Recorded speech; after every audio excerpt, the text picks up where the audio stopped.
Díobh a cairde agus fáilte go mbeadh trúr podcast. So welcome back to Mhór. This is episode number 3. Last week we had based Irish-Republican on. It was a really interesting episode. This week, finally, I'm glad to say we've got a Southerner. We're no longer doing this crack of like Patrick Keelty where we're just getting on Northerners. So I'm delighted to welcome René Alfonso. René, what's the crack, buddy? How are you getting on?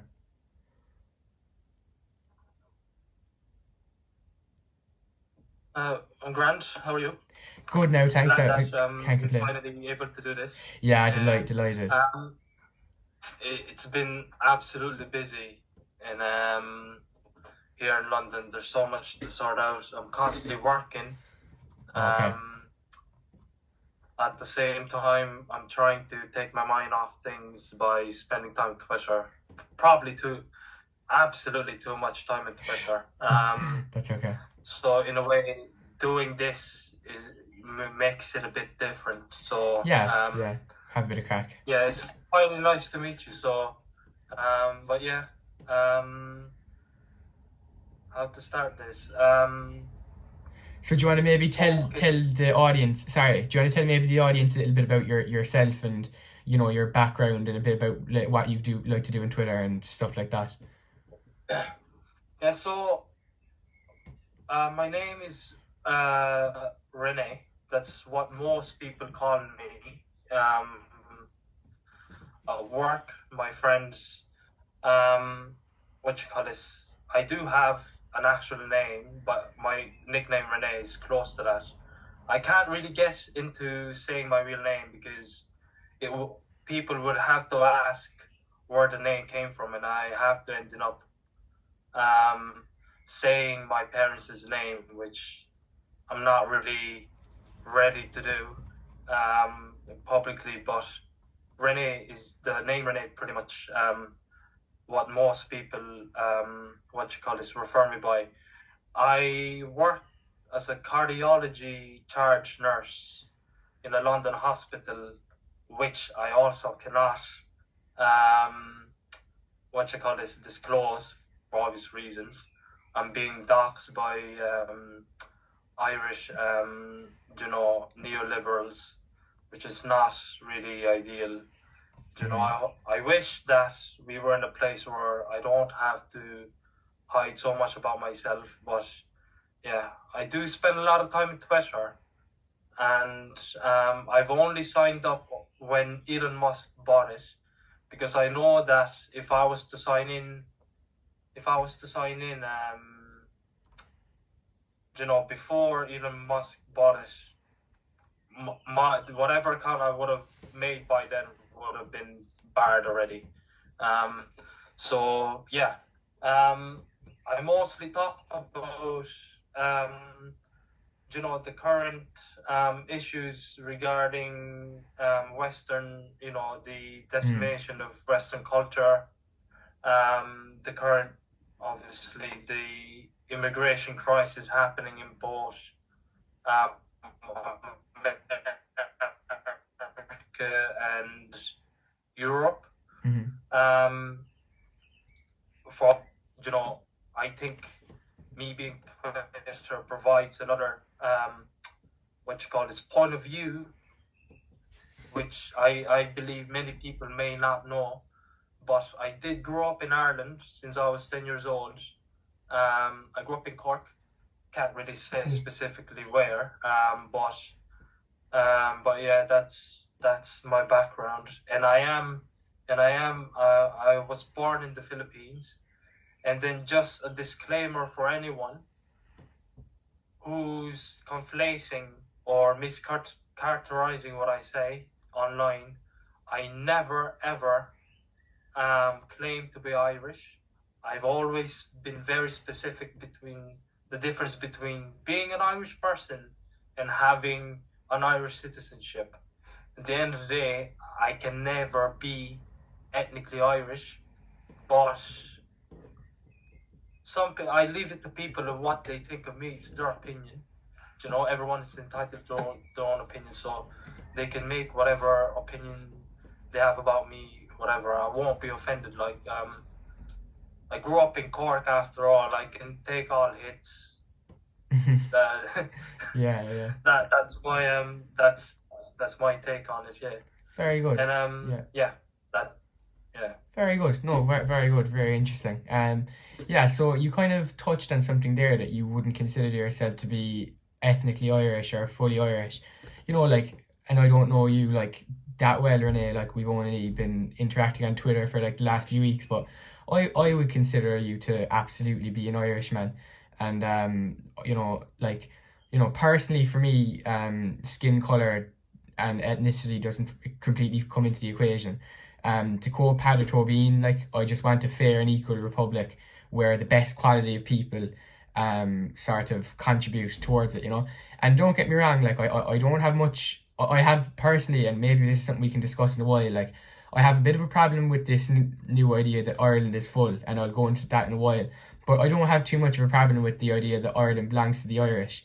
Yeah, Ireland absolutely should belong to the Irish. It shouldn't belong to any multinational unions.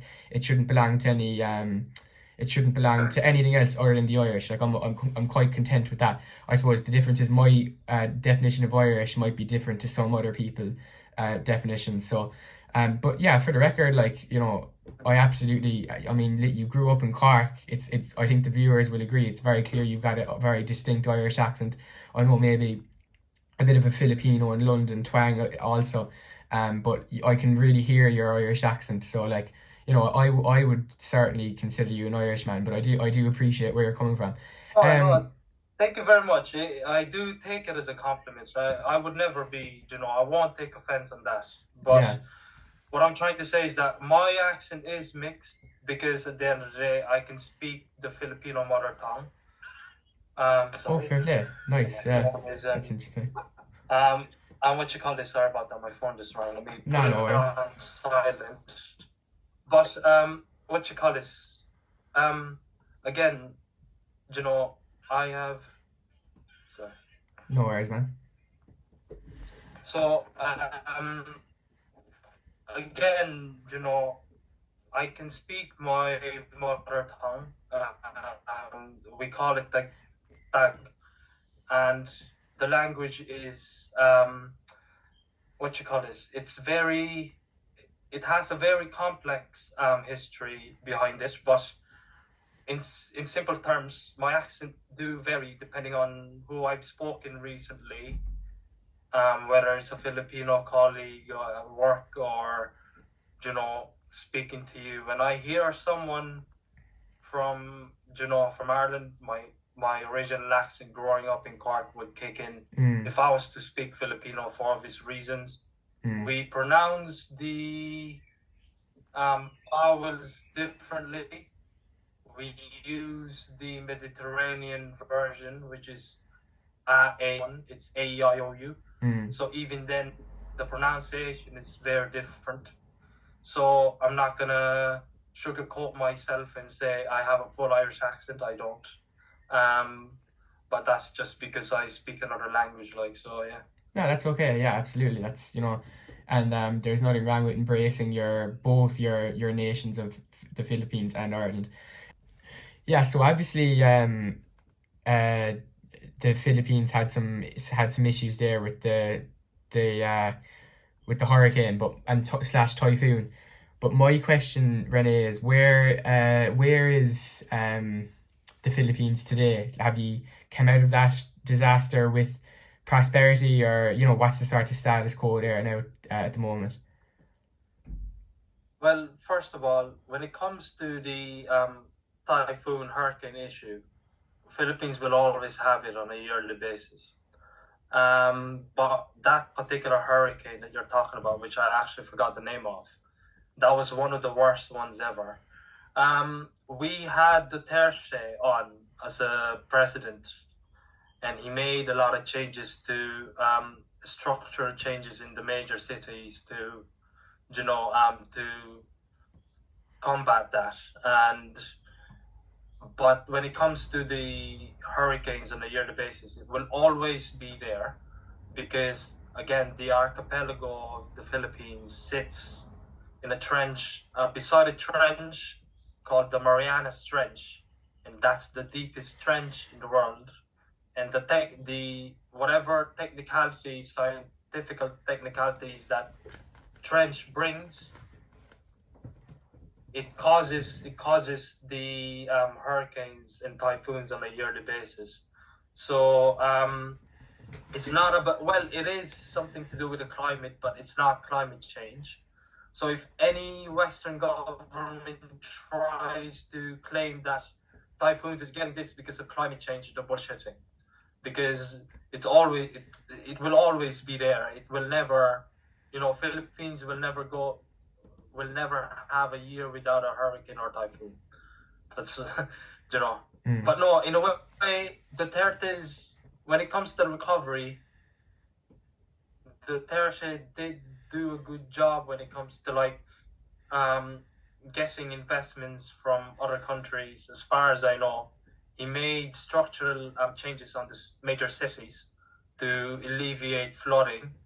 I have experienced that flooding when I was a child, and that's an entire completely story. But anyway, and then hopefully this our new president, Marcos Jr., will do a better job. But at the moment, I think the two are having an argument on all sorts of matters, like Duterte and Marcos. So, because Duterte is anti-American, and then Marcos is pro-American. Duterte just wants to be neutral between Russia and Ukraine. America. So yeah, in a way, it's a bit better, but not as much. Hopefully, it will be, but yeah, we'll just have to see. Yeah. My prayers go out to all the people in the Philippines, suffering from the hurricanes and typhoons, etc. Yeah, so thanks very much. That was very interesting to hear a bit about your native sort of country there. What I'd like to move on to next is, obviously I glossed over there a while ago about Ireland is full and Ireland belongs to the Irish. So I suppose, René, I've seen a lot of people mislabel you and sort of misrepresent what you are. And what I mean by that is they've accused you of being far right and, an extremist right-wing person. What do you say to those people? Are you far right? I think it's fair to say you definitely lean to the right wing, which is fine. But would you say you're far right? Is that a fair claim to make? I mean, it really depends on the perspective of people, because Ireland, in my point of view, is fundamentally liberal. Well, from the time that I stepped in Ireland anyway. Because jumping from a very strict Catholic Philippines back in the day, I think Ireland was a strict Catholic country before the year 2000 anyway, but it became a bit more liberal after, by the looks of it. That's correct. But in any Catholic country before the year 2000, things were far more brutal anyway. So I don't want to take that away from Ireland, but yes, I do lean on the right, and not because of, influences from Trump or anything. That's because my upbringing. At the end of the day, I grew up in a Catholic conservative household, for better or worse. I can't say for better anyway, but my parents were hardcore Catholic, and then since we immigrated to Ireland, they became a bit more open-minded, so in a way, my upbringing, I would categorize as a bit extreme in the Irish standards, because the amount of punishment that we received as children when we're being bold or just being utter, just being a prick around the place. Definitely the punishments that I would say Irish children get is incomparable to what my siblings and I did get when we were children. So, and in my opinion, the lack of proportionate discipline towards Irish children is what's leading to the how the mentality of younger generation, I'm not saying all, but some significant number of children are, they're not, I suppose it's anywhere, it's not just Irish children, like just the younger generation altogether. I've spoken to Based about this, and we agree that to a certain extent, a certain amount of old school discipline needs to come back, because absolutely. at the end of the day, the children are the future. You are the future, John, and the respect and tough love do need to be is important. I struggled with that thought for years, and I'm after seeing how Western society is, I've come to realization that we do need to go back a bit in the old ways just to communicate a bit of respect, in my opinion. Not many people would agree to that. Yeah, so can you repeat the question again if I've missed anything? Jesus, what did I ask? It was on, is it fair to call you far right? I would say no. No, I don't think it is either, personally. But if you say it is, then I mean, like, again, I'm comfortable being called far right, but I wouldn't consider myself. Yeah, far, you just right, you're a bit of a traditionalist. You lean to the right, it's but just there's a difference between being center right and far right. Absolutely, there is. But yeah, being called far right is it's a reflection of how the neoliberals has gone so far to the left. Oh, absolutely. And that's the investment of it. The opinion varies. Well, I mean, yeah. I've been called a Nazi in Twitter for asking Hazel Chu, the previous the Taiwanese Dublin mayor from the Green Party. Yeah, I was called a Nazi for asking what a woman is. So yeah, I mean, that's crazy. If you are being called a Nazi or asking a simple question like that, it pretty much tells you where we are in Irish society and European society as a whole. Yeah. I mean, like, Padder Tobin mentioned this recently. He's leader of my party. I'm a member of A&2. He says that there's no doubt that the fact that the hard right, he called it, poses a huge threat, in terms of racism, etc. But what he says is that many people often then forget that the far left poses just as much of a threat. And I think he's absolutely right. And we can maybe go into this conversation a bit later, but when you look at the far left purporting the likes of puberty blockers and all of these Satanists, like, it's extremely dangerous. So I completely agree with you. Look, I wouldn't call you far right.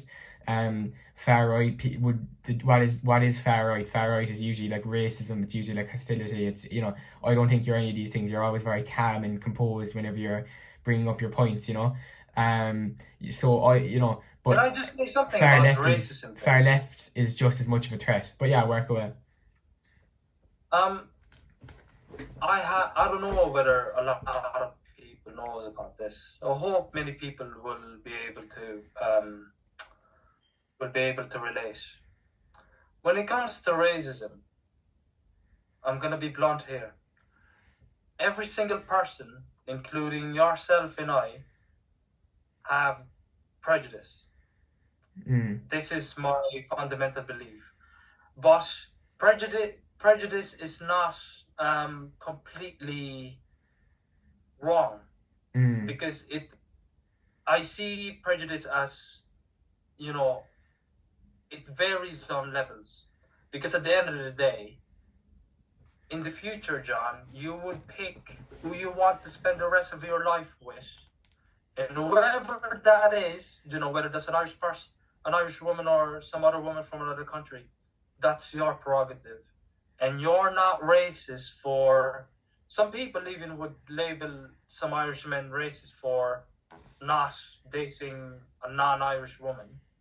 But you get what I mean? It's a choice. Yeah. So Jordan Peterson actually touched on this regarding the prejudice.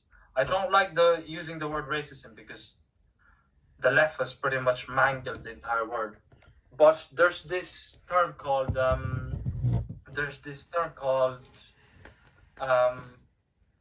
what you call this? I forgot what it was. Just for the lack of words, proportionate prejudice. Because at the end of the day, you have a preference who you want to date, and that's in psychology 101. That lands on the territorial prejudice, because you choose who you want to spend the rest of your life with. So there's nothing wrong with that. But people often forget that too much of anything is bad for you, but everyone has a proportionate level of prejudice, and there's nothing wrong with that. So at the end of the day, you can't force people to date whatever they think you should date because of the current cultural norm. No. I mean, like, I'm dating a Macedonian Greek woman,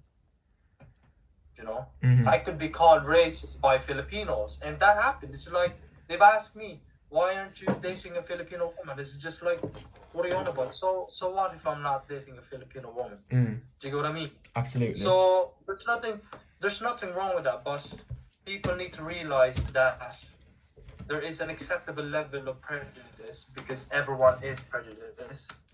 I agree. And it's just having too much of it is obviously not a good thing. But yeah, that's all I have about to say to that. Yeah, I know. I agree. When it comes to what your party leader says regarding the far right and the far left, I would imagine he didn't go to any specific. But for me, the current the emergence of nationalist parties, I think people need to be very careful on who they label as far right. Yeah. Because as far as in my own standards, at least the Irish Freedom Party and Ireland First, I don't see them as far right. I would put them as centre right. The one on the far right would be minor far right. There's that category is minor, not far. The National Party and the organization that just popped out of nowhere, Clon Éireann. So I would say the left has been very responsible for labeling the far left, the neoliberals, the mainstream ones. But when it comes to your leader, I would imagine he didn't specify anything, any party. So I can't really say whether he called Irish Freedom Party or Ireland First as far right. I don't know. But I would definitely label the National Party as minor far right. Yeah. Please. Well, what he said that he's referring to the left wing here. He said people often like to talk about the threat that the far right pose. So, yeah. But what he said then was, and yes, the far right pose a sizable threat. But what he said afterwards was that nobody talks about how dangerous the far left are as well, though. So, like, he wasn't necessarily calling anyone out. Like, he was he made a good point. Yeah. No. I know, but I just need to specify my labeling of certain parties. Yeah, that's fair. For obvious reasons. Yeah, that's fair. But when it comes to what Padre Tovin said, he actually made a good point. Yeah. To me, anyone that promotes chemical and physical castration of children under the altar of gender ideology, that's far left. I agree. I'm sorry, simple as that. I agree with you. That's far left. Yeah. There's no question. Because again, I've been saying it for years that puberty blockers have all these side effects that even our American counterparts have discovered already. If you were to administer puberty blockers on healthy children, you will get all sorts of various side effects, Mm. which only the NHS recently, NHS England and NHS Scotland managed to confirm by the studies that they, they've been doing for the last couple of years. And I've been called far right for saying that. I've been called all sorts So of the let me phobics, ask you a question. all of the phobias and all the isms. Yeah, that's fair. Yeah, That's fair. So I yeah, completely, just for the record, like, and I'll say this to the camera, like, I completely agree with what you're saying there. That anybody who said that would be far left, I think you're spot on. I think you're dead right. If anybody's listening and disagrees with us, you're more than welcome to come onto the podcast and disagree with me and tell you why you disagree. However, I'm going to ask you a bit of a difficult question here. You said that the likes of the Irish Freedom Party and Ireland First aren't far right, but the Irish Freedom Party and Ireland First both propagate this idea of mass deportations, like keyword mass deportations. Of course, we've got to do better with deportations. I completely agree there. Mass deportations, I don't know. So my question to you is to suggest mass deportations, is that not also in some ways a far right opinion? Is that not as in extreme, an extremist opinion that happens to be right wing, therefore it's far right? That's my question to you, respectfully.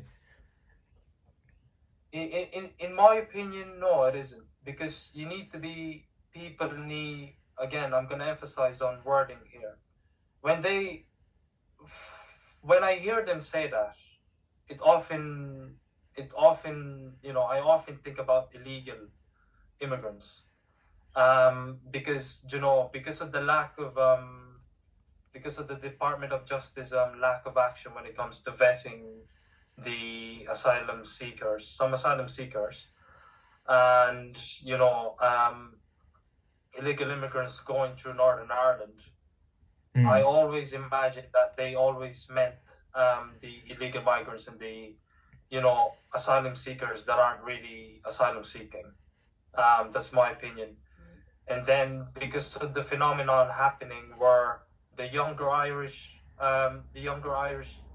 people are forced to immigrate to Australia and other places, even though they don't want to, they ended up they ended up immigrating anyway. So so I can see the point of view there, and in my opinion, young people like yourself, I really wish that won't happen to you, that you won't have to immigrate. You won't be forced to immigrate because of the circumstance. And the mass migration, I would be more specific, mass illegal migration happening with the Ukrainian asylum seekers and all of that, for better or worse, it is affecting the younger generation in regards to supporting them. I don't get the system either myself, because at the end of the day, my family and I came in legally. We were on top of our visas. I mean, like, there were a bit difficulties scheduling the time when we have to go from Cork to Dublin to renew our visas. We made all that effort. We paid for everything. We didn't depend on the dole. We don't believe in that. My family and I don't believe in that fundamentally. It would be foolish if you were to try to depend on the government for obvious reasons. But no, when it comes to the mass deportations, no, I don't see it as a far right idea, but for obvious reasons. However, the Nationalist Party, if they were to come in power, however they want to do it, they have to do it appropriately, because at the end of the day, you don't want to be collapsing the Irish economy and all that. We need to do it proportionately as well. But I am also for trying to attract Irish immigrants everywhere in the world to go back home. Yeah, I agree. Irish and Irish citizens. Like, you know, I'm an Irish citizen myself. So when it comes to feeling like I've been forced out because of other reasons, I can relate as well, because I tried to stay in Ireland as much as possible, but going through the FETAC route and meeting all the grades required to get into Irish university, even though I got the grades, I didn't get a place in Ireland. So a lot of us were actually heartbroken for settling here in England and mainland Europe. Yeah. So no, Okay, I don't think it's a far right. I don't think it's a far right. fair enough. I don't know. So, just to make my position on this clear, A&2 research with the help of Shannon Aaron found that just 15% of migrants who got deportation orders, just 15% of those were actually deported. So we're looking at a situation where we've got 85% of people who have been given deportation orders have not been deported. That's leaving us with about I would rough estimate of 4 to 5 thousand people lurking our streets who are literally not supposed to be here. So, like, absolutely, we've got a migration crisis. Absolutely, there needs to be deportations. I've just got a bit of a problem with the language of mass deportations, because what does mass deportations precisely mean? Like, you know, do you want to let go of all of our construction industry, all of our hospitality industry, all of our medical industry, where there's so many hard-working foreigners um, who aren't some of them are Irish citizens, some of them might not be, but like I don't maybe you would call like the all I absolutely look, my view is, and this is A&2's view, is that anyone with deportation orders should be deported, but mass deportations literally, like, basically, like, and I do believe that, like, Ireland First has said that this would be their stance, that they would basically deport pretty much any asylum seeker in the last 6 months, everyone that's due to be deported. Like, I'm not sure that's the right way to go about it, like, you know. So because I think it's really important that when we're having this migration debate, because it's so, like, cagey, it's such a difficult topic, we need to highlight the really positive things that migration brings to our country. Your family is a prime example of that, Renee, a hard-working family that brought a lot to Ireland. I'm sorry that you didn't get your qualifications to actually work in Ireland, and I know we've got a lot of difficulties in the system at the moment. But my point is, like, there's so many people in my personal life I know who are of, like, foreign backgrounds. Like, I really think it's the wrong conversation to say that. No, it's not work in Ireland. It's to study. Oh God, are you gone again? Hello. Are you still on? Yeah, you're gone. Yeah. No, I'm not gone.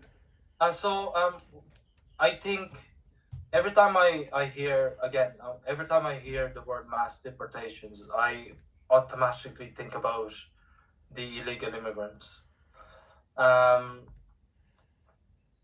Because in a conservative point of view,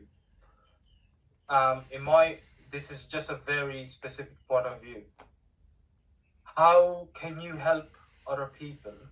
Let's just say in terms of asylum seekers. My parents always told me that how can you help other people if you haven't sorted yourself out first? Because at the end of the day, you need to look after yourself first before you can help other people. You won't have the strength to help other people otherwise. So I always think about that. It sounds a bit selfish, but in my personal life as well, I try to provide that. I try to help people around that are not in my circle. I suppose that gets alleviated when it comes to I help people in my work. I work, as a charge nurse in a cardiology department. I've saved many people's lives, and I also say where the condition is really bad to the point that there are some times where I feel like I failed CPR, because CPR, when you're doing with cardiac arrest, there's only 15 to 20% chance of saving them. But I always come to the point. I would give you this advice as well.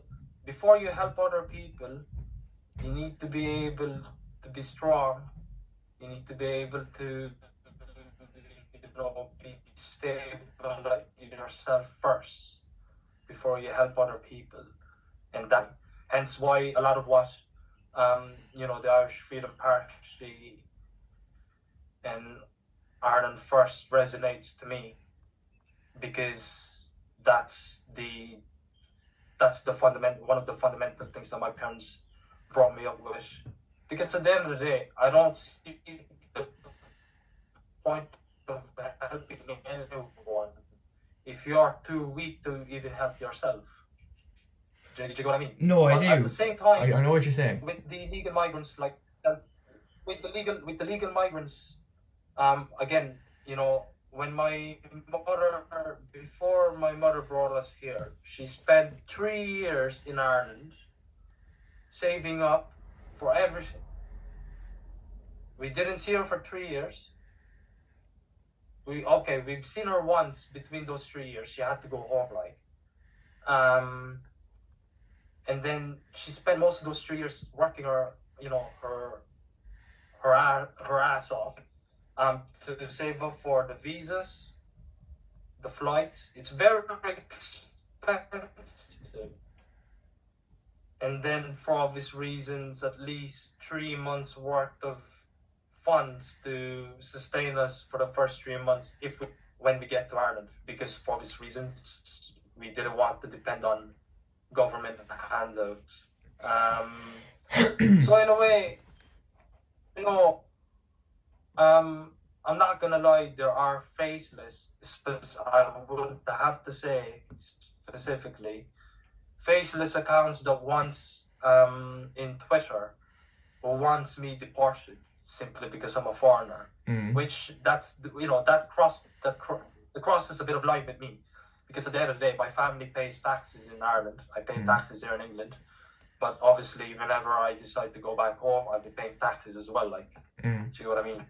So I pay my taxes. I don't depend on dole, but my thing is, with legal migration, I think legal migrants should not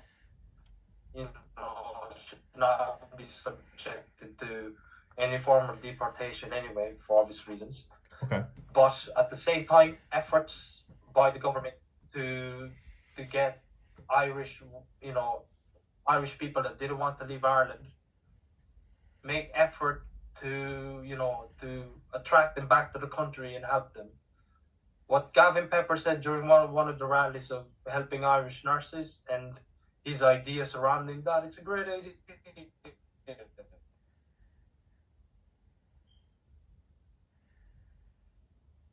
So in a way, yeah, that's what resonates to me as our Irish Freedom Party. Okay. That's my answer to that. Okay. So look. Hello. I see what. Hello. Yeah. Are you there? Yeah. You can hear me good. Yeah. Grand. Okay. So look, I see what you're saying, absolutely, and you made an interesting point on you shouldn't expect to help others if you're not strong yourself, and I know that. But I think that's from Jordan Peterson. Yeah. It's a good point. Like, I agree with it.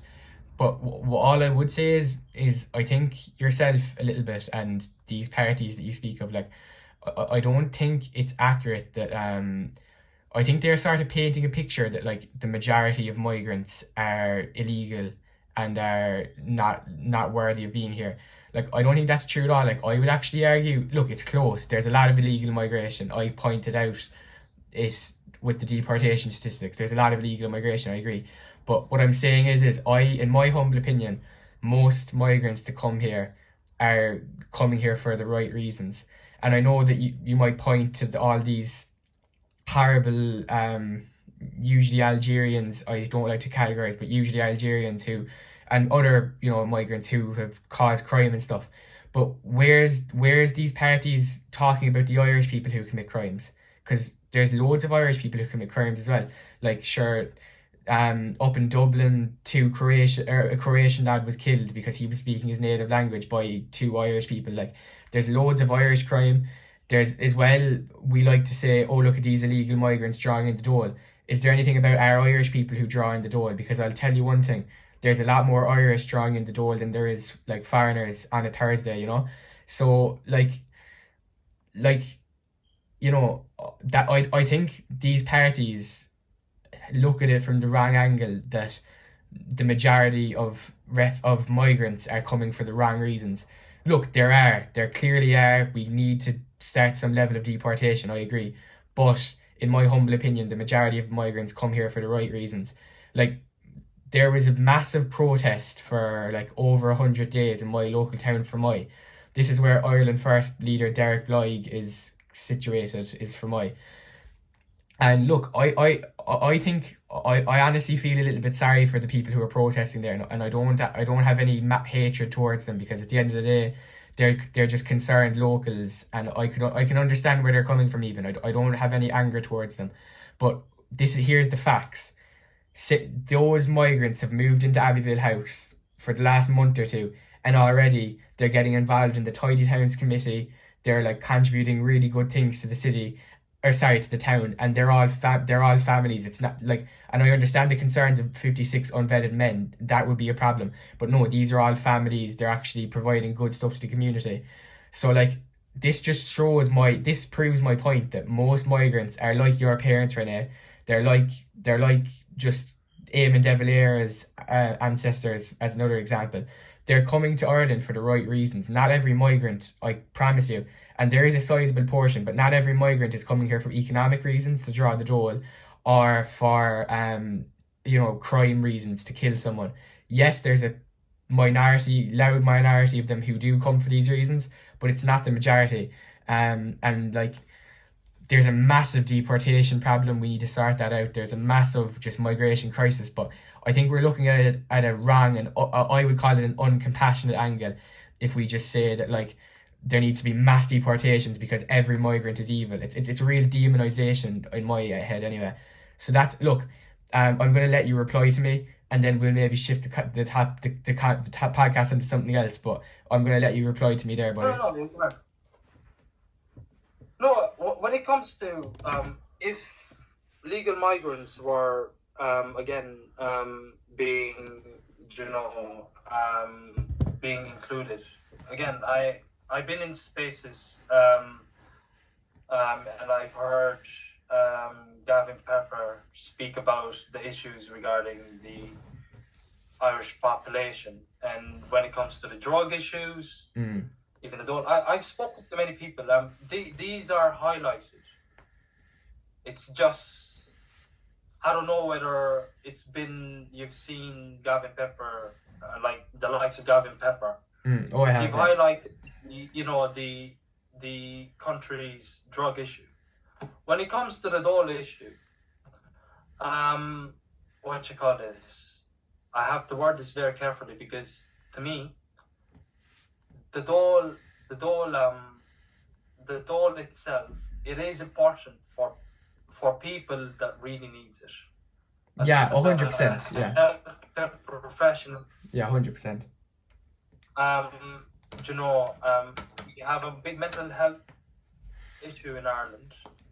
We have people with families with family members with disabilities. So I know people who's on dole that really needs it as well.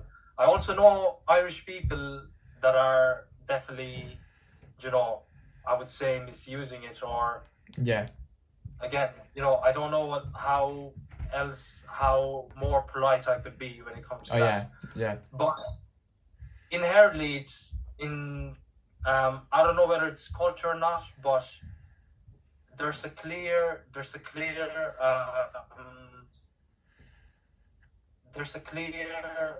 need for encouraging younger people,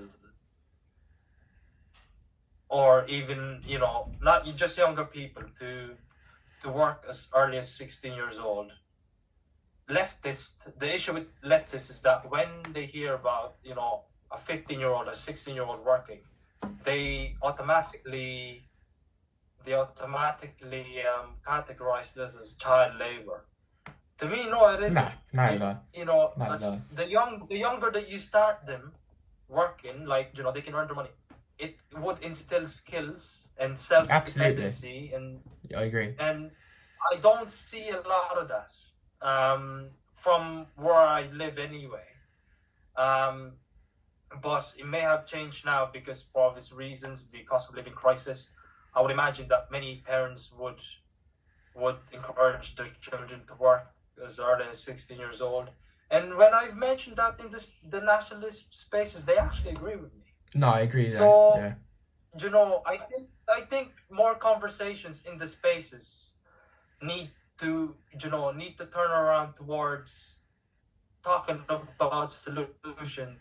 Yes. And the problems that they are identifying. If we know the problem already. Yeah.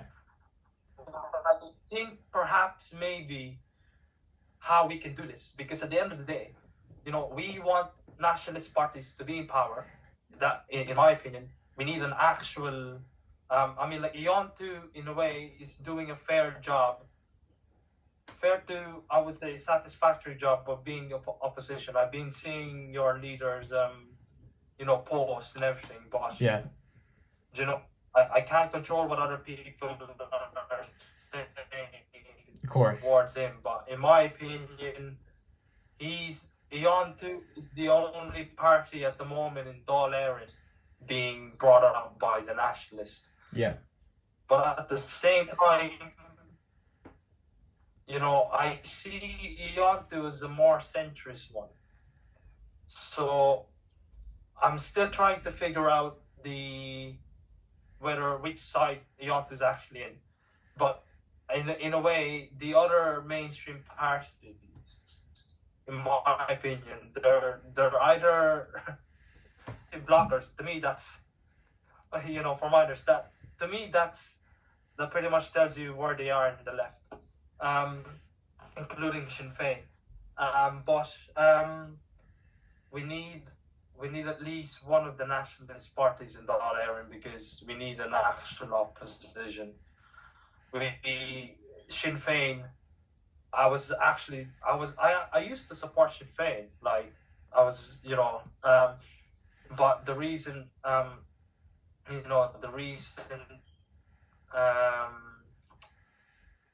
what you call this? When I saw the pin that Mary McDonald has put on her clothes, like the WF pin, you know, people needs to get away from that, because that pin just screams undemocratic to me.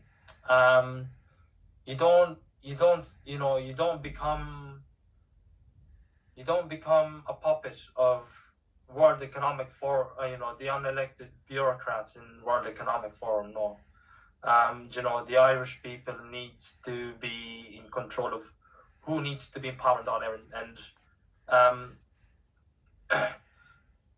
it's a difficult situation, John. Oh, it's very difficult. Absolutely, yeah. Yeah, and when it comes to discussing solutions, I think, in my humble opinion, I think when it comes to brainstorming solutions on how the emerging party help the nationalist party, maximize ideas on how can they implement the policies surrounding immigration, attracting Irish people back to Ireland. Yeah. I believe there needs to be discussion on that, because I agree with that. Even a predicted success rate of Irish diaspora, which somehow I do agree with, but I'm a bit skeptic about putting Irish Americans in a lot of them back to Ireland, even though they never lived in Ireland.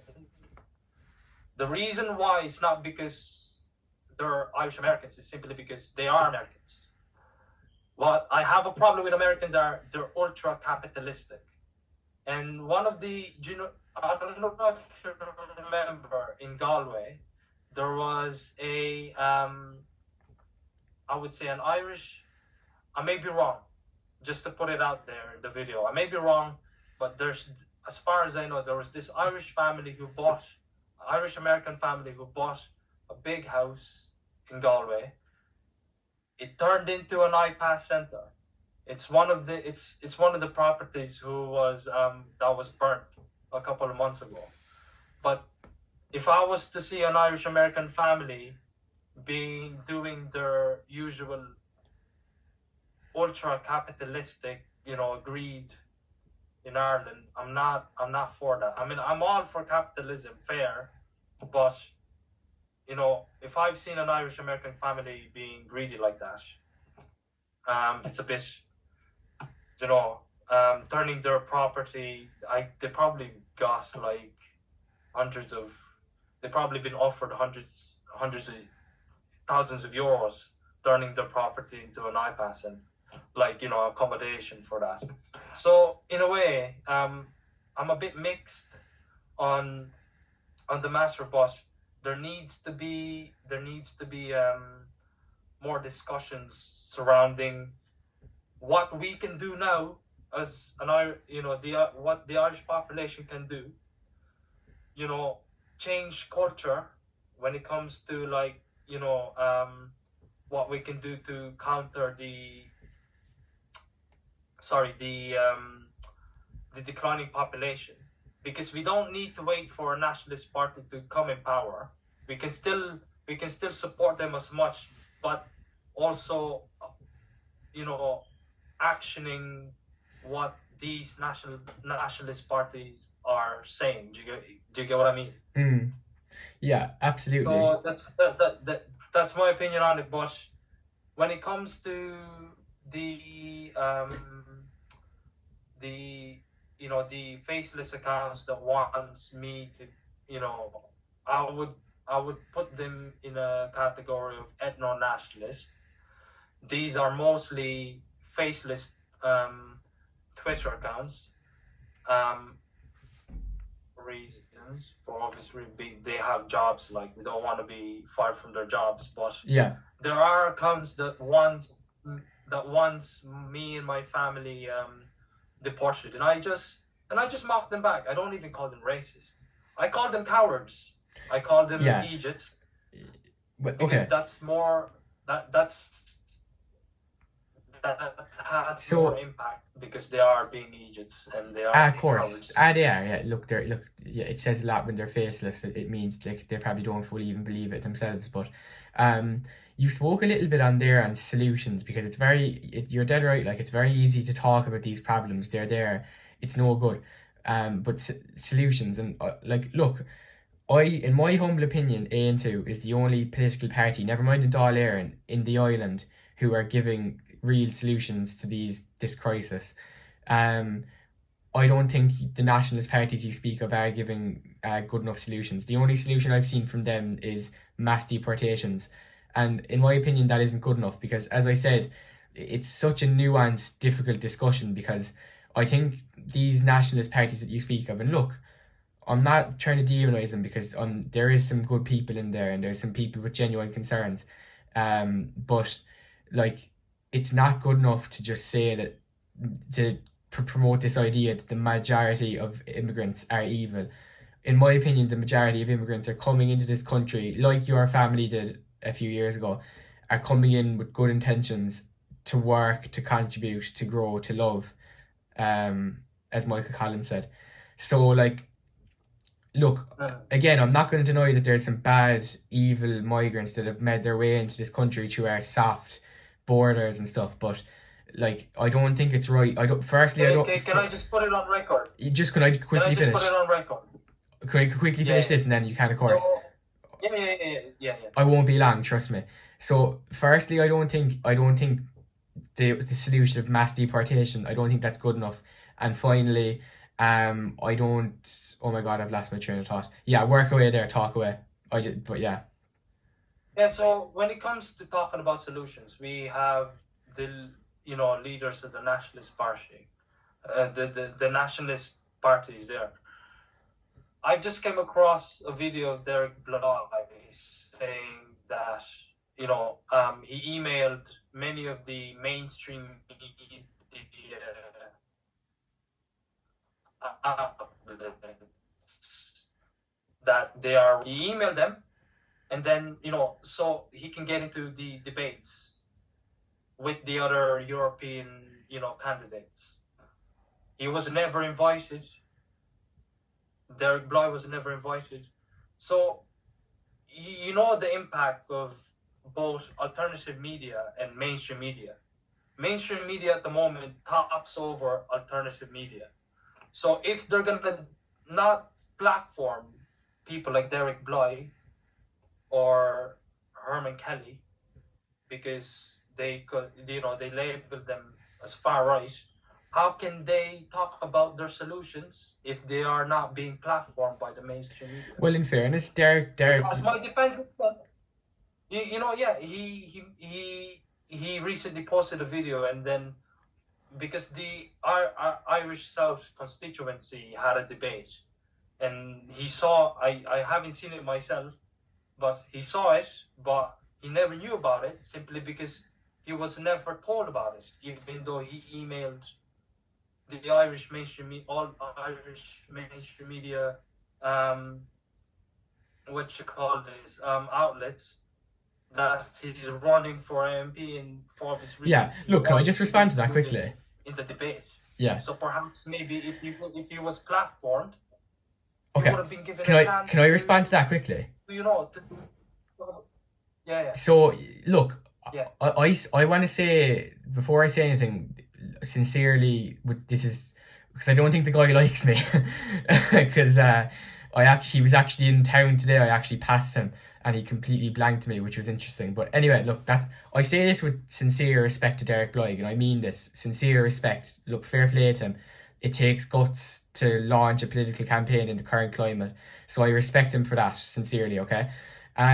All I would say is, look, I'm a believer in free speech, and I wouldn't have much of a problem with him coming on the debates to give his perspective. I don't have a problem with that.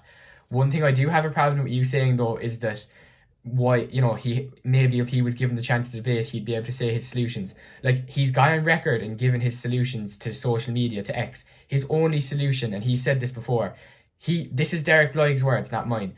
He said mass deportations will fix the housing crisis. Like, do you agree with that? I think that is the most nonsense I've ever heard. But like, when it comes to agreement, I would agree to a degree where. Okay, fair. Because if you were to remove the asylum, the fraudulent asylums, I'm not saying all, but the fraudulent asylum seekers. But I would go as far as, again, I would base my that I spoke of earlier. What my principle is. You need to be able to help yourself first. No, I understand that. Before. So I will always, I believe in that. I think, again, that's fair. Yeah. I'm for legal migration, but I will always come from that principle. Of course, you need to be able to help yourself first. And at okay. the moment, Ireland is sick. No, I know it is. I agree. Yeah. And it's not in a position to take that amount. I mean, I'm surprised they managed to take on that amount of Ukrainian refugees, and 100K, yeah. Taking that amount of North African, yeah. So even that surprised my parents. Yeah. Because in a way they're taxpayers, but when it comes to the nationalist leaders, I just think the Twitter spaces, John, we're just predicting that at least less than 10% of the Irish population has X. That may have gone up now, but it doesn't reach. It doesn't have the same. It still has a lot of work to do, and it doesn't have the same reach as the mainstream media. So even though whatever Derek Bly is saying, what his solutions are, when he says about the mass deportations, I always imagine him saying about the asylum seekers and the illegal immigrants. When it comes to specific ones, in X, there's a lot going on. I cannot just follow Derek Bly all thing. Just further, just to I emphasize into Derek Bly. To have more, just to give them a platform to clarify what their solutions are. Yeah, I wouldn't be totally against that. Yeah, I understand that.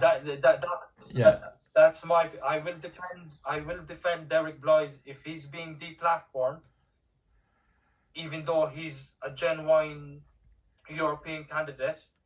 He needs the same platform as everyone else. The current categorization of RTE and all that,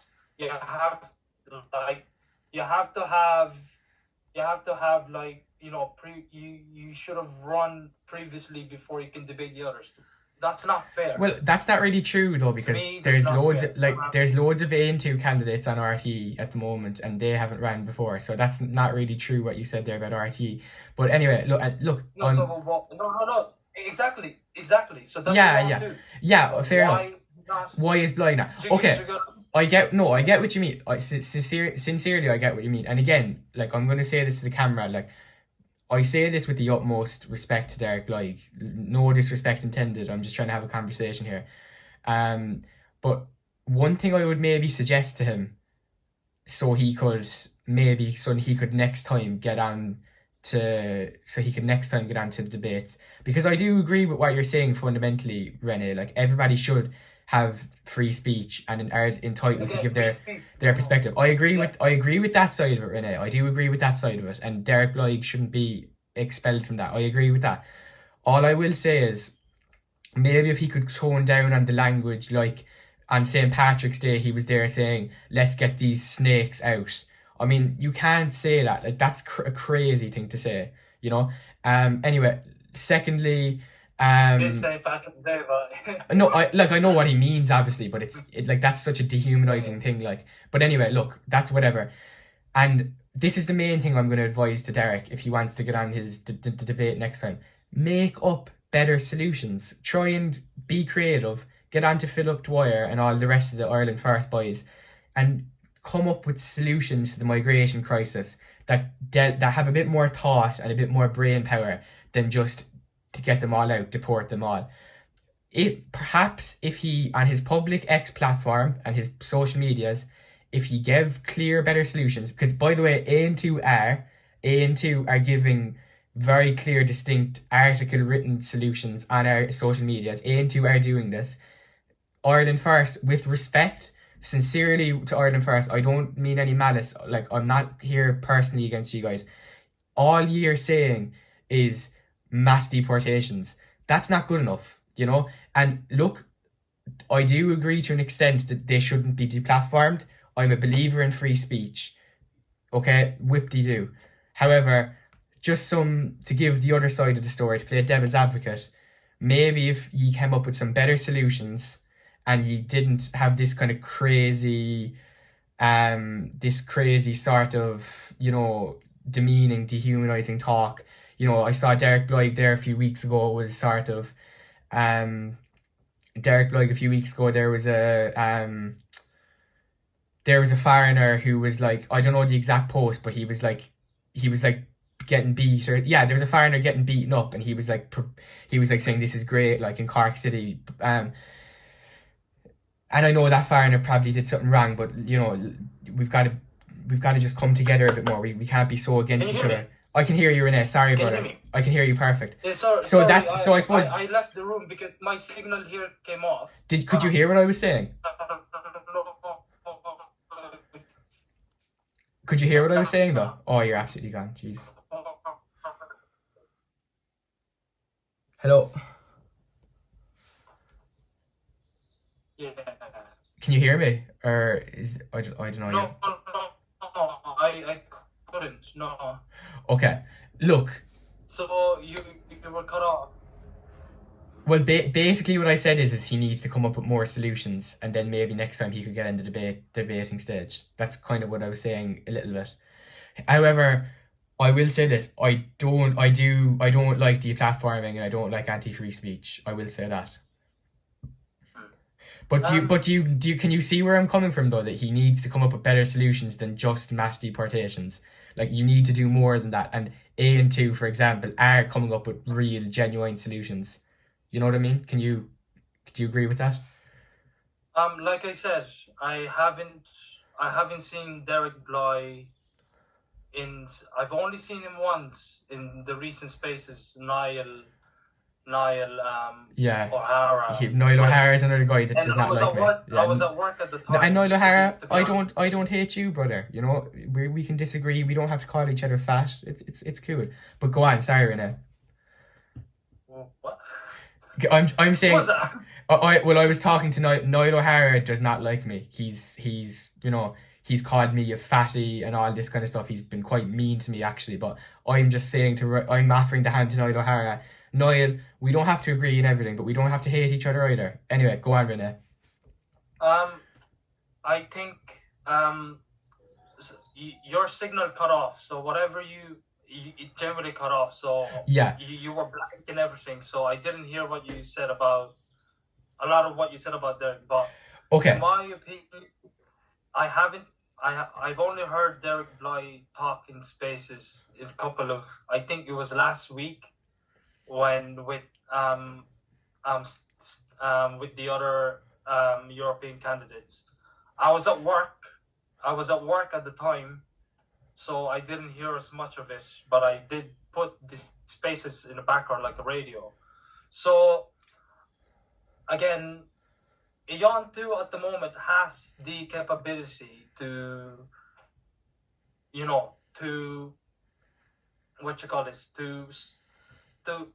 come up with all these solutions, because they are in power, they are in Dáil Éireann.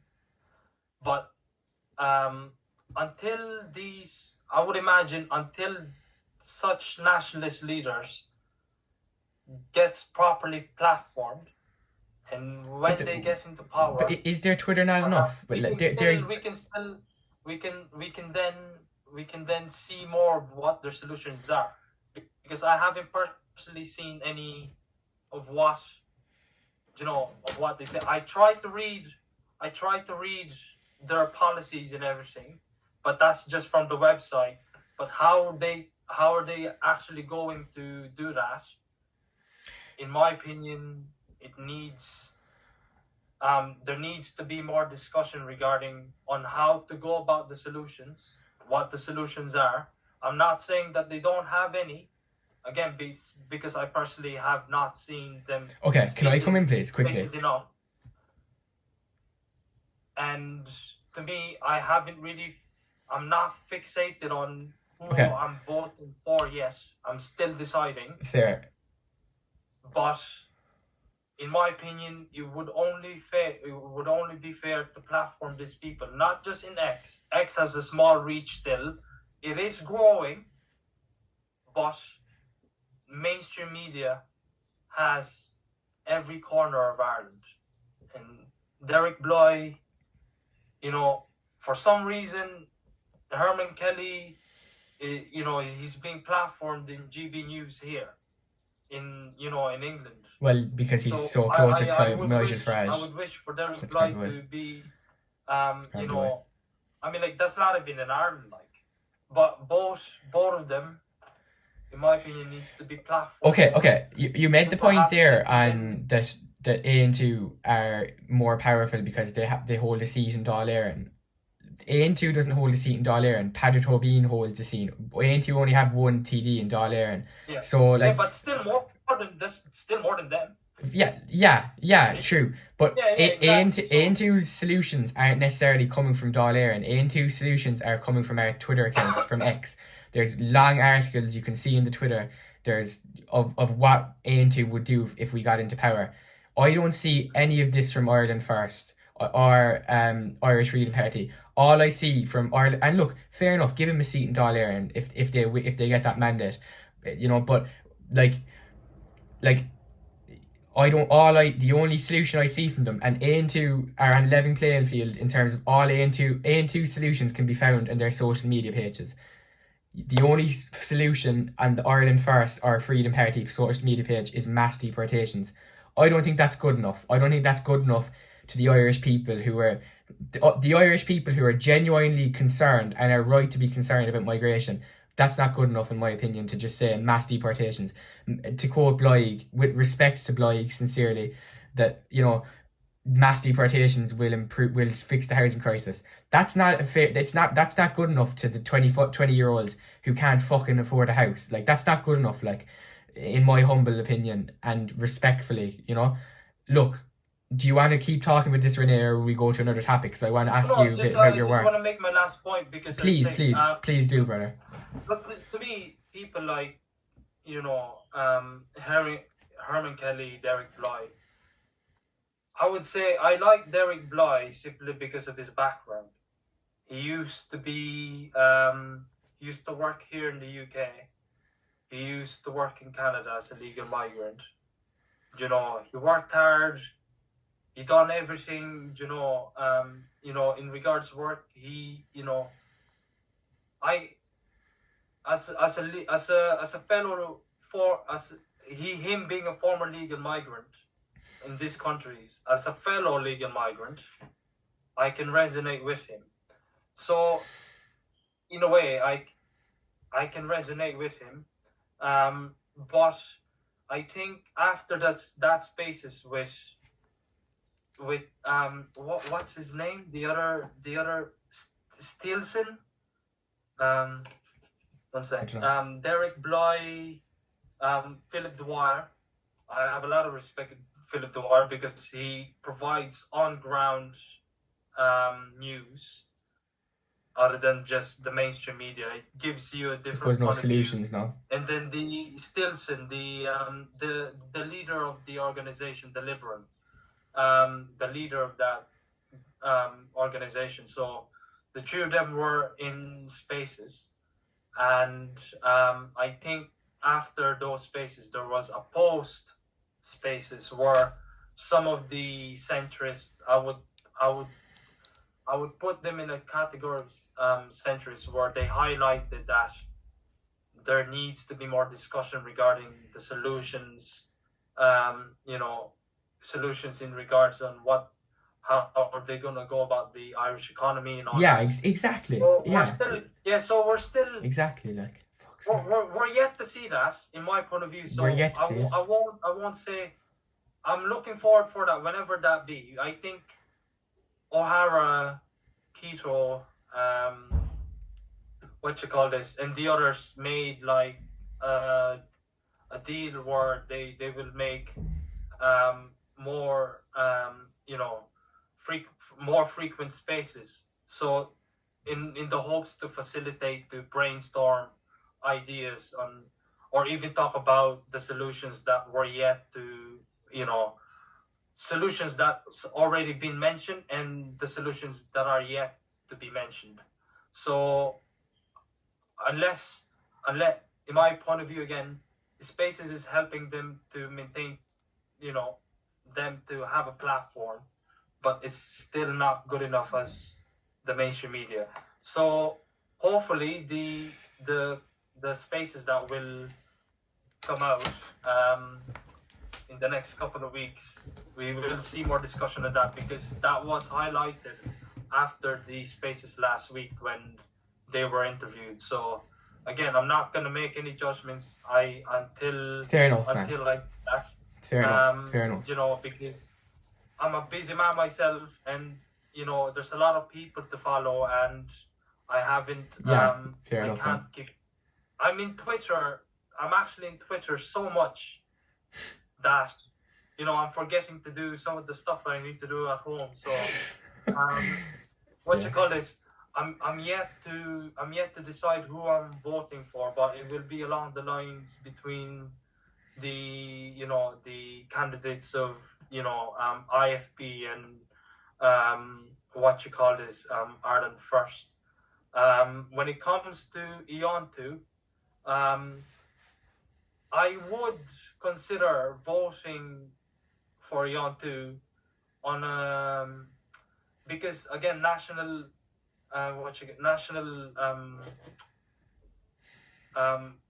elections are different than the elections are happening now. I think people can utilize Iontu in a way to vote, to have the platform in Dáil Éireann specifically in Dáil Éireann to voice their concerns. I mean, Well, like you we do have the you do events like realize that if Roland and you do everything. realize if IFP So and Ireland First win a seat in this election, that they'll be in Dáil Éireann. Like it's like Dáil Éireann isn't subjugating them. Like it's the only reason the only reason they're not in Dáil Éireann at the moment is because they don't have a mandate to be there. If they get enough seats, and it's as simple as this: if they get enough seats in this general election, they will be there. Like you do realize these are new uh, parties, like they're not being they're not being subjugated in the way that you're like making it out here. Like no, I'm not making it out. It's just, to be honest no, with you, but I like don't know how it works because it's the European election. So no, but that's we have I'm the just European. I don't think, like, with respect, brother, and I'm sorry to cut you. You're I fine, haven't you're been fine. cutting you all, but I kind of need to cut you if I feel you're like, a little bit confused. Like the only reason that Derek Blythe's party and the other Ireland Freedom Party aren't in the elections is because aren't on mainstream media and in Dáil Éireann. The only reason is because they don't have a mandate. If they get enough seats in this general election, they will be. Like, it's that simple. So, like, I don't think it's really right that you say that they don't have a fair voice and that they're being subjugated. Like, I don't think that's accurate. Like, No. That's literally what happened because he's a candidate for the European oh yeah, well, elections and he he's was wrong not as part well. of that Like, debate. oh, yeah. Well, look, okay, I gave two answers to that question. One, you don't have a mandate in Dáil Éireann. Okay. Two, you're not giving enough solutions, in But my he's humble still opinion. running though. Yeah, he's a candidate. So look, I agree to an extent. Look, I'm a believer in healthy debate. I'm a believer in free speech. So I wouldn't be like totally against him being given a seat to debate, but like he doesn't have a mandate by the people yet. Maybe he will, but he doesn't yet. And two, my humble opinion, his solutions, they're you sure like. Renee, like, you admitted it yourself that there's no solutions to like the economy by these parties at the moment, and that they're just discussing it, I'm not saying there's no and that they're solutions. discuss. It was not asked. I didn't say they had no solutions. I'm saying that it wasn't really covered during the spaces. Yeah, but yes, you'd vote. So why would you vote for them then, though? If like you don't even know what their policies are, like why would you vote for them? Like I said, I'm undecided. But you did say that they're your first two choices, and A and 2 would maybe be your third choice, even though A and 2 are giving very clear solutions that I don't have the time to really say them, like, but they are. No, I'm not saying. So like, why would you? But I'm just, my question is. Ireland first or you want to first, second. I'm just saying. Oh, okay. Sorry. My bad. Sorry, bro. My bad. That's my fault. Let's be cordial. Of course, brother. I'm not hostile at all. No, But you're not. again, No, you're not. It's all respectful, brother. It's all love. It's all love. I'm just speaking for myself. I'm yet again with Eon 2. It's just time constraints. I need to look at the website. That's no worries. I need to look at Tobin more, the leader more. But at the same time, I'm yet to hear. I'm not saying they don't have any. Fair. No, that's all you can see, brother. You don't have any. No, I get what you're saying. I'm yet to hear it. You can only speak on what you've seen. Yeah, I know. No, you can only speak. I get that completely. Yeah. Yeah. So. All I would say is, sorry, I have looked into all three, and the only thing I've seen from Ireland First, especially, is the solution to the housing crisis is to mass deport. Like, that's not good enough. But look, my humble opinion, brother, and brother, please don't take this as an attack or anything. Like, I have total respect for what you have to say. I think you're a really well-educated, decent guy. Like, there's nothing wrong. This is like, sorry if I've come off as hostile, but sincerely, it's all love. No. I mean, like, we're all, let's calm down 1 sec. Of course, we're all emotional here. We're not really. I'm trying. Yeah. No. I mean, like, there is a degree of elevated emotion. I know. No, and sorry about that. It's like no. Don't apologize, because at the end of the day, you have your beliefs. I have mine. And I think across the board, whether it's the Irish Freedom Party or Ireland First or Eon 2, we need to realise that we are coming from, if we have anything in common. Oh yeah. Is that we're coming from the same place, I the agree. same thinking. We're doing this for the love of Ireland, Absolutely. Well, the yeah. love of Irish people. Perhaps. But again, free speech is important It as is. well. It But is. it isn't just.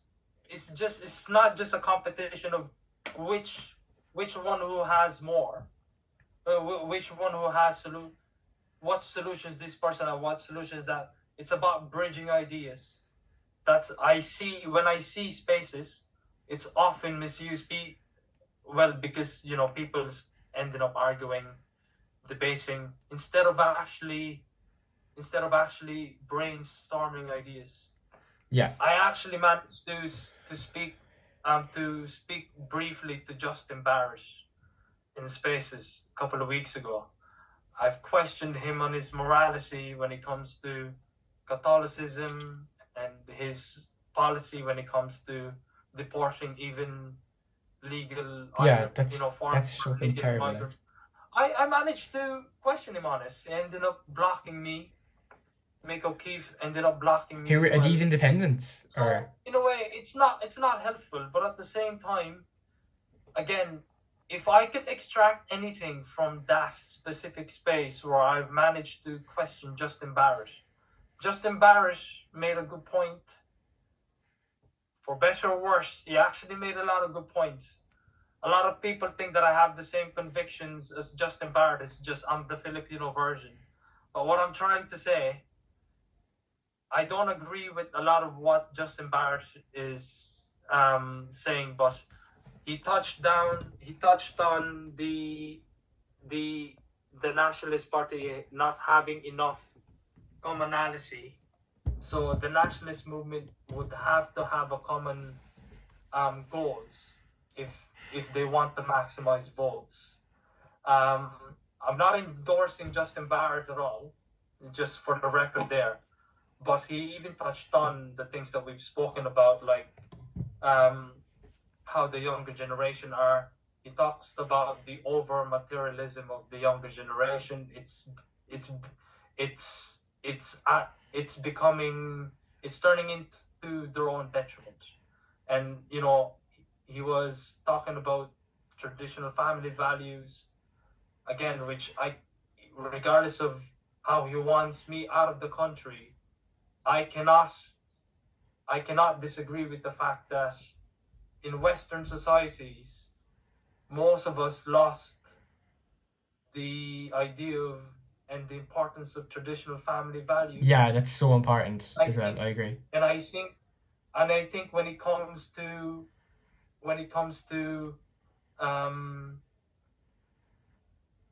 getting up the birth rate, the Irish birth Yeah, rates, I completely which, agree. in my opinion, is important. It is important. It's probably the most important thing of all. It's so important. There is merit to that, and I'm not ever gonna go against that. He made a lot of good points, and I cannot even believe that I'm agreeing with him. So what I'm trying to say is that there needs to be more bridging. There needs to be a commonality amongst the Nationalist Party. But when it comes to again, I need I need to read them on more because I'm just bombarded with nationalist ones. I understand. Listen, we're a Republican based. Sorry. So I mean, like I'm connected with some of the people who are endorsing Iontu, like yourself, and some people I cannot say their names. So I am keeping in touch with Iontu, but not as enough as the others, which when I do have the time, I will have to look at it. But no, there has to be a commonality amongst. And what I can say to the Irish population that before we move on, we don't we can start implementing the things that we think that we need to do to counter the declining birth rates. Go back to your parish. I agree. Try to restart. Being good citizens. And I'm not saying they're not good citizens. Going back to to the church, heavily applying traditional family values, and then eventually in the West, there's, across the Western nation countries, we have 50% divorce rate. So there's a lot of factors involved when it comes to declining birth rates. Yeah. And that needs to be spoken about. And across the board, including Eon to Sinn Féin, even the other ones, Fianna Fáil, Fine Gael, I would even say Irish-Phillipino. I mean, like, I've heard Herman Kelly, he liked some of what I said in Twitter. He liked when I say we need to go back to parish. We need to go back to be, we need to change the culture when it comes to traditional family values. We need to tackle high divorce rates. We need to, we need to have more kids. Yeah. And I think, finding common ground across the board. I agree there. Whether that's Iontu or Irish. But Herman Kelly, I mean, like, it's been weeks now, but he liked some of what I said. Iontu is pro-life. Iontu is pro-life, like, No. That's why I'm kind of like, that's why they are in my sights, because. And this was why Iontu were against the recent arsonist attacks in Newtown, Mount Kennedy, is because Iontu made a post saying life and property must always be protected, and life was on threat there from that arsonist attack in Newtown, Mount Kennedy. I'm not saying everybody in Newtown, Mount Kennedy was bad. In fact, I'd say most of them were genuine, decent people with good concerns, but those who brought their pitchforks, arson attacks, like, you're putting life at risk there. Like, that's dangerous. No, John, what I'm saying to you is, again, like I said to you last time when we've spoken with Bob, I will have to press on you this thing. So we've only seen clips online. Both of you and I aren't there. So when it comes to knowing which one's who, we saw a fire. We don't really know how it came about. I can only make assumptions, which is unhelpful. But at the end of the day, there are other clips where you see Fatima gunning and other residents around the outer area of that IPAS, asylum seeker accommodation. We've seen, what you call this, the heavily armed guards. No, can I just cut you? Because I made the tweet afterwards saying that the Gardaí are not innocent participants in this. The Gardaí did some. No. What they've done was completely tame. It was no. It wasn't tame. It was wrong. What the Guards did was wrong. It was wrong. Yeah. But sorry, René, there was protesters. There's photos of this with fiery pitchforks. That's where you said that we don't know where this fire came from. I'm sorry, René. We absolutely know where it came from. It came from. No, I've seen the fire. It came from a small. Listen. No, listen, please listen. It came from a small section of protesters. Sorry, go on.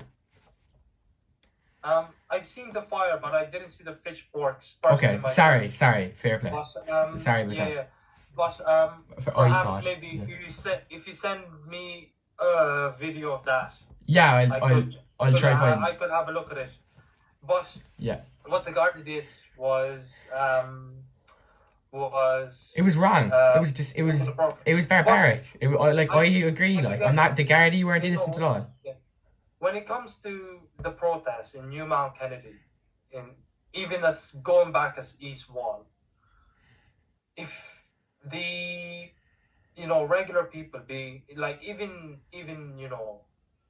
Irish mams, and they even brought, I saw clips of them bringing their children and everything. I think it a lot of what's happening is a result of passing a boiling point.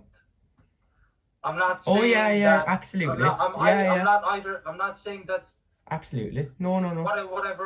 Whatever happened is justifiable. Whatever who had the pitchforks, which I did see, but a lot of this is coming from the fact that people has not been heard.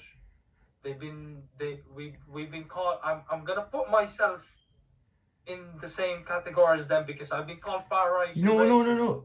Like, I don't have a. No, I'm not saying you. I'm not saying you. Yeah. Well, you are going to bring up my tweet, I'm not but yeah. saying you in general, but what Yeah. I'm saying is that we're at boiling point. And what I happened last respect year, that totally. November, again, I'm against thieving.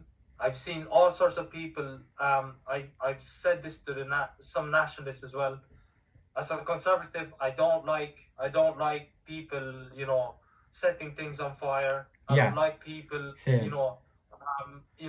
destroying shops. Well, it's as Ian you said. It's property. Like it's threatening life and property. That's the problem. It doesn't help. So when it comes to property destroy, I mean, and this is what Ian happened said. in America Not during anyone else. Ian too.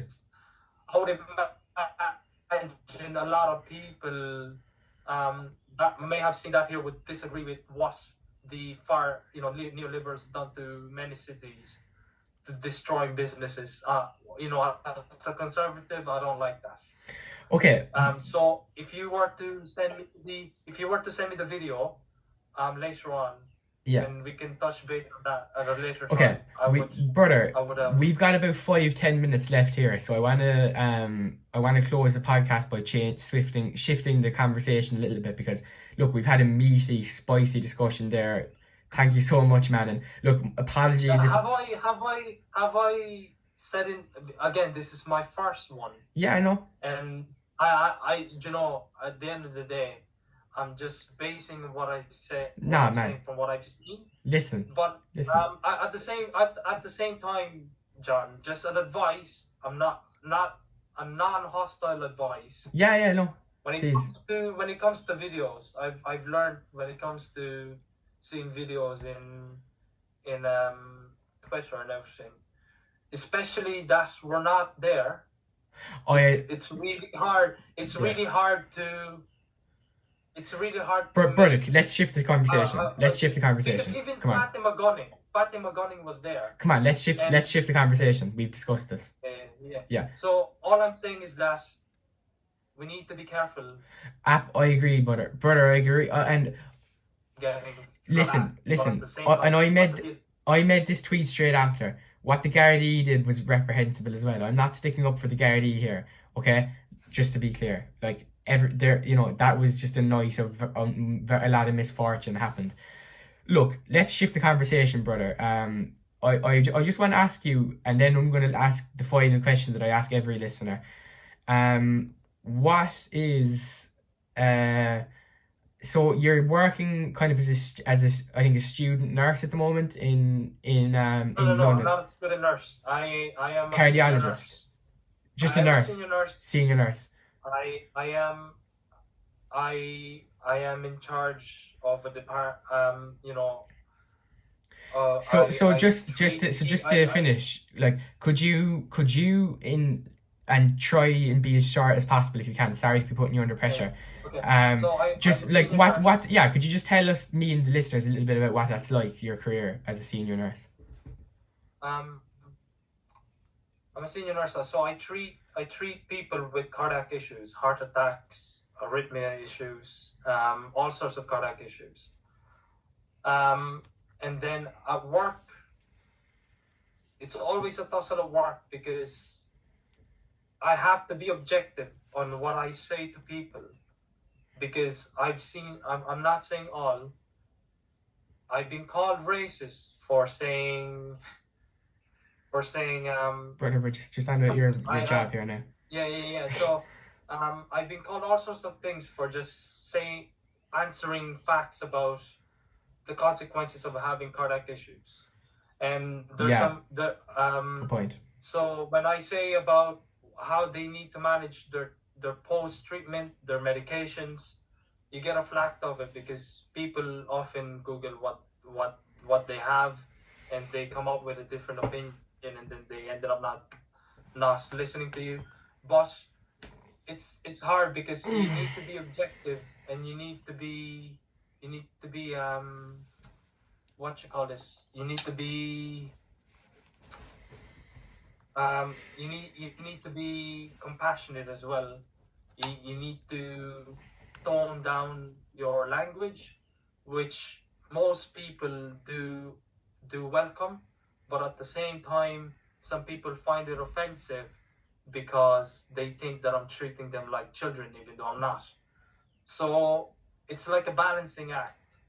But my main goal is to save as much people, to treat as much people as possible, and educate them on how they can maintain their health Very good. without being come across as offensive, because Not even fair play, now yeah.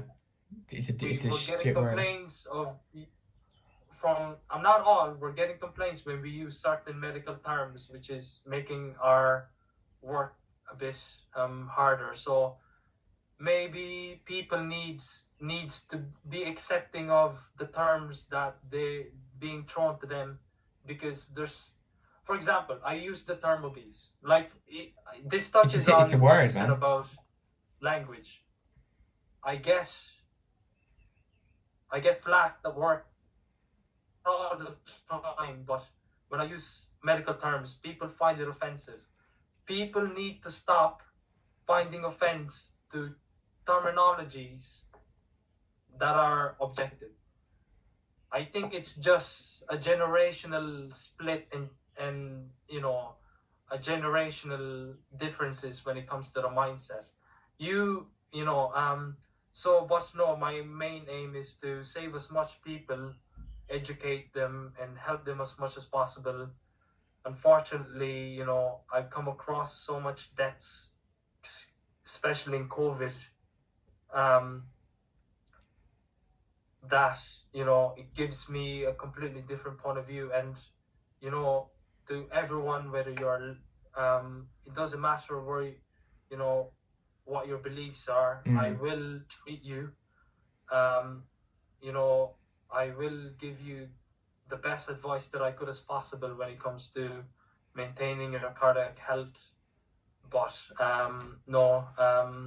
it's a bit hard at the moment because at work they are applying DEI. I've spoken to my managers about this and they agree with me. So yeah, that's all I'm gonna say about that. Man, lad, thank you so much for that, sincerely. I really appreciate your input there. Look, René, I'm a big fan of you. I know we had a bit of a spicy debate there, but to me, if you were to do a spaces or another podcast, I'm more than happy. Yeah. I'm a free speech advocate. Absolutely, man. I am too, man. Even the ones that wants to deport me, I would more than happy to speak to you. Listen, exactly, like, yeah. So, but what I kind of mean is, that wants to. No, sorry, brother. Yeah, what I kind of mean is, and you're dead right. Like, but what I kind of mean is I think even your biggest enemies, like those who want to deport you, for example, I think even they would respect the honourable job you're doing as a cardiologist. And seriously, man, keep it up. I seriously so much respect for nurses. Like, my mother is a nurse. She's not working at the moment, but for a long time she was, and serious respect, man. Keep that up, and I'm sure one day you'll come back to Ireland, we'll meet up, you'll be a great nurse. So seriously, mahan fair, Cara. Well, I am going over during the elections, so I'm flying over. So if you are free, lad, because it will be the weekend, I'll message you. But I'd love to meet up. Yeah. That before you finish, I just want to say, yes, to everyone in the thing, please, whether you want to deport me or whether you want to chemically or physically control children, I'm more than happy to speak to you. But as long as you let me speak, as long as I'm giving a platform to speak, I'm more than happy to speak to anyone. Fair play. Because at the end of the day, Elon Musk set up spaces. He bought X not to cut people off, but to facilitate free speech for everyone. So again, it's about bridging ideas and coming into an agreement on certain things. Well, there is no strength without togetherness. So completely agree with what you're saying. And sorry I kind of cut you off there, but I want to you're grand. round it off and ask you the last question, which I ask all my viewers, derived from the True Geordie podcast. How would you like to be remembered?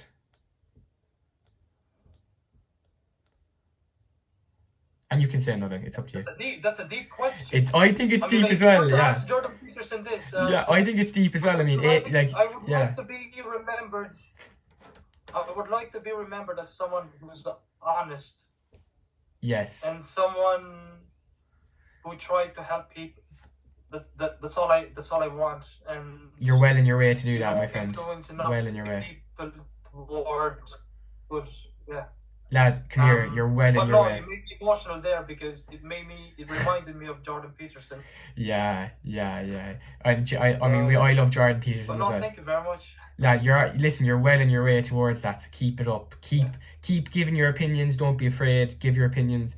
Use your right to democracy to vote, and most importantly, keep up the nursing, because you're doing a commendable job.